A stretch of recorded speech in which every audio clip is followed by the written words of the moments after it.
My boyfriend's entitled cousin demands that we take her kids on our vacation. Here's what happened. Subscribe to Am I the Jerk on YouTube and hit the bell to turn on notifications. My boyfriend's cousin, his paternal uncle's daughter, has 4 children. Each of her kids is a personification of the word bratty. The said cousin refuses to discipline them and constantly makes excuses for their behavior. She's also very judgmental of our decision not to have children. She has often made some snide comments towards me, implying that I'm a selfish jerk who is depriving my boyfriend of the quote joys of raising children. For these reasons and for her generally entitled behavior, my boyfriend has cut ties with her. However, when he and I visited his parental home 3 days ago for his parents' anniversary celebration, we ran into her again. My boyfriend's dad had urged him to use this occasion to mend bridges with the cousin. So we both tried to make nice and engage in small talk with her. During our conversation, my boyfriend mentioned that we were leaving for Melbourne for vacation in a few days. At this, my cousin's eyes lit up. Oh, that sounds like so much fun!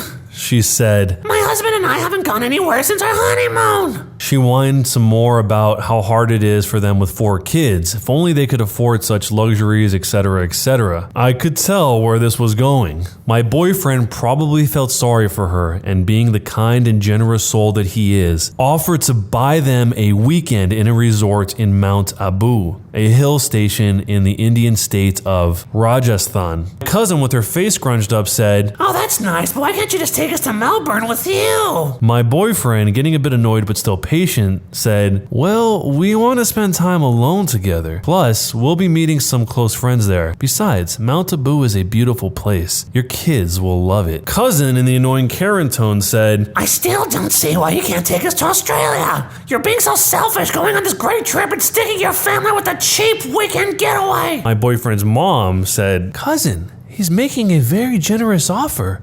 Either take it or leave it. The cousin, wearing the expression that morons wear when they think they've had a bright idea. Oh, I know. Why doesn't my husband and I go to Mount Abu and you can take our kids to Melbourne? I said, what? Then the cousin says, It's a great idea. The kids can have fun in Melbourne with you two, and my hubby and I can enjoy a peaceful weekend. This way, the kids can actually spend some time with their uncle. You never make time for them. My boyfriend said, I'm offering for the last time. It's either the weekend in Mount Abu or nothing at all. And why the hell would we ruin our vacation taking care of your kids? How can you say that? My kids are so well behaved. You'll have so much fun spending time with them. Besides, my husband and I could really use some quiet time together. You and your girlfriend don't have any responsibilities. You have no idea how hard it is to raise 4 kids. You can afford this trip. I don't see why you won't share with family. My boyfriend replied, one more word and you're losing my Mount Abu offer. On hearing this, the cousin STFU'd. We all had dinner together and she was mercifully quiet. If only her kids had followed her example. You'd think this would be the end of it, but no. We had seriously underestimated her dedication to her Karenness. On the morning of the day of our departure, the cousin showed up at my apartment with the kids in tow. I was shocked to see her, of course, and asked if something was wrong. She smiled and said, Oh, I'm just here to drop off the kids. You're leaving tonight, right? After taking a second to recover from the shock, I asked, did you fall and hit your head or something? We told you we are not taking your kids with us. What part of that did you not understand? She then tried to convince me that my boyfriend had called her later on and had agreed to take her kids. I knew this was nonsense and called it as such. The cousin became enraged and asked if I was going to break her kid's heart. Why would I break our promise? And how could my boyfriend and I be so cold? I called my boyfriend, and after telling him what was going on, I turned on the speaker. My boyfriend proceeded to chew her out brutally right in front of her kids, telling her that he would no longer pay for their weekend getaway and that this is exactly the kind of behavior that made him cut ties with her. She tried to get a word in, but he wouldn't let her. The cousin took her kids and stormed off. My boyfriend and I are having a laugh over this and are still wondering what made her think that this plan would ever work. There was an update to this. This is the follow-up on the crazy cousin story. This morning, my boyfriend and I were on FaceTime with his sister. She told told us all about what went down on the Karen front after the boyfriend and I left. Apparently, CC, the crazy cousin, had gone crying to her father and a few other relatives, including my boyfriend's sister, to complain about how my boyfriend is and, quote, set her up to be humiliated in front of her kids and how her kids are heartbroken. My boyfriend's sister simply hung up on her. The other relatives either laughed it off or tried to explain to her why she was in the wrong, all except her father. Her dad had the gall to go to my boyfriend's parents' house and yell at them for making his daughter and his grandkids cry. He whined on about how they had raised my boyfriend and his sister to be so selfish, how they needed to start acting like family, and a whole bunch of other nonsense. At first, my boyfriend's dad tried to stay calm and explain to his brother what had actually happened, but as it turns out, my boyfriend's uncle's logic receptors had stopped functioning a long time ago. He continued to whine and demand that my boyfriend fulfill his promise of paying for his daughter's family's weekend in Mount Abu. My boyfriend's dad is a very patient man. His mother is not. She never hesitates to shut down any of this nonsense. She tore into the cousin's dad, telling him that his daughter was a good-for-nothing piece of trash who thinks that the world owes her something. She also said that the only reason that she's allowed to come to their place, my boyfriend's parents' place, is because of their concern for her children. She gave my boyfriend's uncle an ultimatum. Either his daughter would apologize to my boyfriend and I, or they would cut ties with her completely. The uncle is a chauvinistic jerk and tried to tell my boyfriend's dad to, quote, get his wife under control. My boyfriend's dad simply told him to get out and to not come back unless it was to apologize. My boyfriend's parents have often helped his cousin and her husband financially and routinely buys gifts for their kids, and they've never asked for anything in return. My boyfriend's mother is usually a very kind and gentle lady, but the moment anyone attacks her kids, she turns into the mama bear to end all mama bears. My boyfriend's cousin probably doesn't want to fall out of favor with his parents. His sister knew that we may get a few annoying phone calls from her, so she could apologize during our vacation. So she took it upon herself to make it clear to the cousin that she is not to disturb us in any way. We, of course, thanked her for being such an MVP. So with all of that said, who was the jerk? In this whole situation, the kids are the ones that have it the worst. They have to endure their mom putting them into these awkward situations, even to the point that they show up at the OP's place right before their trip. I mean, I assume the kids are old enough to understand what's going on, at least to some degree, if the cousin is going to send them off on a trip without them. So they're not infants, obviously. And being old enough to understand that means they're probably old enough to be embarrassed by a situation like this that is not really even in their control. So those poor kids have to go through all of this, and they have to end up growing up with this mom for the rest of their lives, because if she does this with her own family, then it's probably pretty likely that she'll push them into uncomfortable situations when it's not family, because there would be less to lose. She's not worried about severing relationships with random people as much as she probably is with her own family, and clearly she's not that worried about it. The boyfriend offering up that very generous peace offering of covering the expenses to go to Mount Abu was so far above and beyond what anyone could even dream of expecting, and it wasn't enough for her. She had to try and go and manipulate the situation and lie, just straight up lie, because she told the OP that her boyfriend changed his mind and said that the kids could come with them on their vacation, which is so short-sighted because the OP easily just had to call the boyfriend and ask if that was true. And it's not like the boyfriend isn't being generous. He seems like he's being extremely generous here. He just wanted some alone time. But this cousin is probably going to be somebody who's difficult to live with as the years come and go, no matter how they approach it. But let me know how you would approach a situation down below, and jerk or not a jerk, and why. Am I the jerk for throwing my sister and her son out of my house? I'm a 35-year-old male and I'm a single father of 3 boys, a 10-year-old, a 7-year-old, and a 3-year-old. Their mother died last year due to ovarian cancer. It has been a rough year to say the least. My sister got divorced 6 months ago and temporarily moved in with me and the boys. She has a son,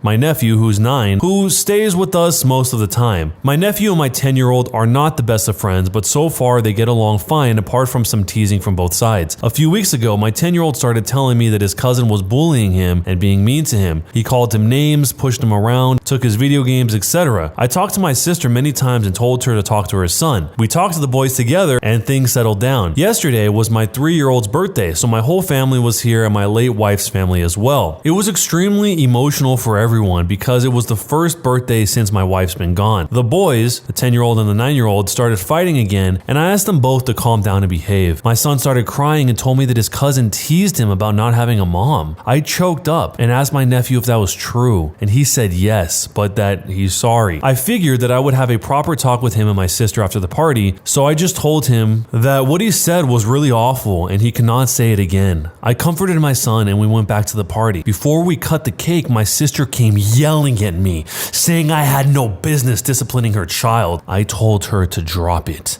and we'll talk later. Instead, she said, "Besides, he's right. Kids need a mom." I had tears in my eyes by that time and she just said, "See, it's even turning you into a pansy." My in-laws were crying. I was tearing up.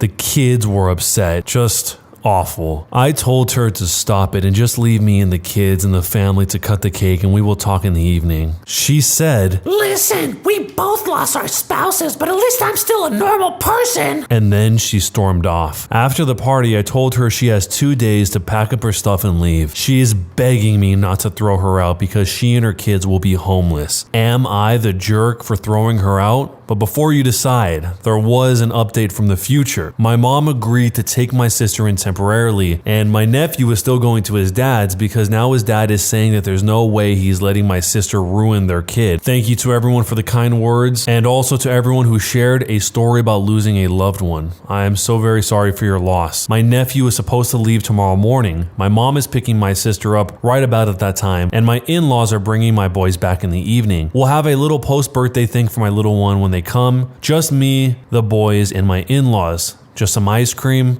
He said he prefers it over cake and a few cartoons, one day at a time. So, was I the jerk for throwing my sister and her son out of my house? Okay, divorce is obviously awful, but how in any way, shape, or form is that the same thing as losing your spouse because they died? The nephew still has a dad. The dad is just not married to the mom anymore, which is not trivial. That is not easy for many kids to go through, but that is not the same thing at all as your mom literally dying, or from the perspective of the OP, of your wife dying. So when she says her line, "Listen, we both lost our spouses, but at least I'm still a normal person," she doesn't sound very much like a normal person. She sounds like a very heartless person. I can't tell if this is one of those situations where the sister is just trying to punch down because maybe she's used to punching down to the OP because of their relationship in the past, since we don't have that sort of context, but she seems incredibly comfortable just saying stuff like this, even in the wake of such a tragic loss. But let me know how you see this down below, and jerk or not a jerk, and why. Am I the jerk for telling my soon-to-be niece that she doesn't need to wear a dress to my wedding? I'm a 32-year-old female and I'm getting married to my fiance who's 41 next year. After we got engaged, I suggested that it might be nice if I asked my fiance's niece, who's 15, if she wanted to be a bridesmaid too. I've only met her a couple of times, so we're not close, but she seems like a cool kid, and I thought it might be a nice way for us to bond and get to know each other / involve her in the wedding. Side note, she is the only niece / nephew on either side of the family. Anyway, cut to a few weeks ago, and we're in my fiance's hometown to visit his family and discuss wedding-related stuff. His brother, sister-in-law, and their daughter came over, and I noticed this time she was dressed a lot more androgynous than I remembered. The topic moved to wedding dresses and bridesmaids dresses, and I could see she was immediately uncomfortable. Her parents, her mom really, and her grandma were making comments about how she'd need to be more feminine / brush her hair, etc., and how nice it would be to see her like that. I'll be honest and say that this hit a nerve with me, as I was very much a tomboy as a teenager, even though I'm not anymore, and it absolutely broke me whenever my relatives would say things like that. Eventually, her mom made a comment along the lines of, "It'll be nice to see you dressed like a girl for once," and she looked really sad / embarrassed / upset. In response, because that really hit a nerve, I immediately told her that my maid of honor would be wearing a trouser suit for the wedding and not a dress, and that I'd given all the bridesmaids